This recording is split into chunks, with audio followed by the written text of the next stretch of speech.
Paweł Trybała po doskonałym zwycięstwie, czyli tak zwane flawless victory jak w Mortal Kombat. Pewnie byłeś dobry, bo było właśnie doskonałe, bez żadnej skazy na twoim koncie. Grałem w Mortala, także zdarzały się takie rzeczy. No powiem ci szczerze, no nie zdążyłem się nawet zasapać, naprawdę. Zrobiłem porządną rozgrzewkę i mocniej się zmęczyłem na rozgrzewce niż w walce. Naprawdę podeszłem ze spokojem.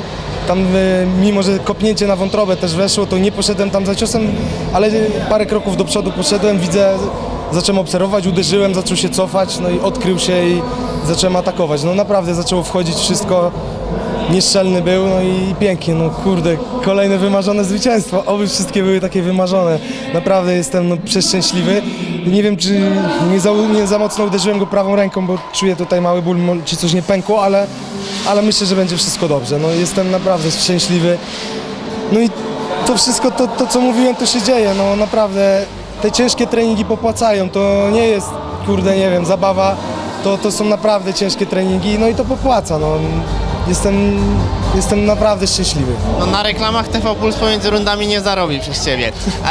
Powiedz, ja już widziałem po tym takim twarzą w twarz, kiedy dotknęliście się dosłownie Bardzo się spiął, no. czołami, że ty już jesteś gotowy, żeby po prostu zacząć w pierwszej serii, w zasadzie dokończyłeś w drugiej tak naprawdę, ale czułem, że chcesz to zrobić nawet w pierwszej.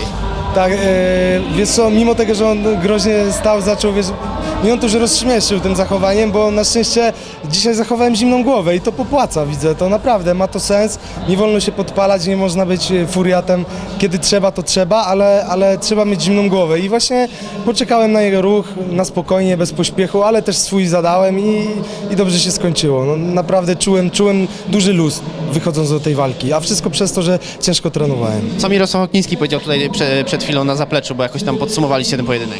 No mówi, że świetnie, że cudownie, bo wcześniej się śmiał, mówi, no Tryson, nie skończ go za szybko znowu i się zaczął śmiać. Ja mówię, że będę rozkładał siły na 3 rundy, no bo no, przyznam się, moim błędem było, że czasem właśnie się za bardzo podpalam i trzeba ten tlen szanować. I tak mnie nakręcał trener, żebym właśnie szanował ten tlen i się nie wystrzelał na początku. No i się udało. Udało się teraz zachować tą zimną głowę i pójść za ciosem i wykorzystać błędy przeciwnika. Póki co jedyne skończenie przed czasem dzisiejszego wieczoru, ale powiedz, czy masz jakieś życzenia co do rywali na kolejne pojedynki? Czy jakby chciałbyś iść poprzeczkę wyżej? Wiesz co, no pewnie, no, po to jest sport, żeby stawiać poprzeczki wyżej. Ja nie zamierzam zwalniać tempa, zamierzam trenować naprawdę mocno, ale no co, no czekam, tam trener ogólnie organizuje dla mnie przeciwników, ja nie wiem, nigdy nie byłem tak uczony, że sobie wybieram przeciwników czy coś, po prostu zawsze byłem tak przygotowywany, że kogo mi wystawia trener, z tym walczę, nigdy żadnej walki bym nie odmówił, nigdy żadnej bym sobie też nie życzył, specjalnie to nie jest koncert życzeń, to jest walka. Ale no, oczywiście gdzieś tam siedzi we mnie głęboko rewanż z Markowskim. Bardzo chętnie chciałbym się zrewanżować. To była walka, pierwsza, którą przegrałem i tak naprawdę pierwsza, która mnie najwięcej czegoś nauczyła i też pierwsza, w której najwięcej, myślę, po tej walce z Markowskim najwięcej zawodników mnie uznało, bo tam myślę, że pokazałem największe serce do walki i to był najlepszy pojedynek, zdecydowanie. Także trenuj, walcz i zarabiaj, bo partnerka, widziałem, mnóstwo miała diamentów, także to trochę kosztuje, także życzę powodzenia. Dziękuję bardzo serdecznie. Pozdrawiam wszystkich.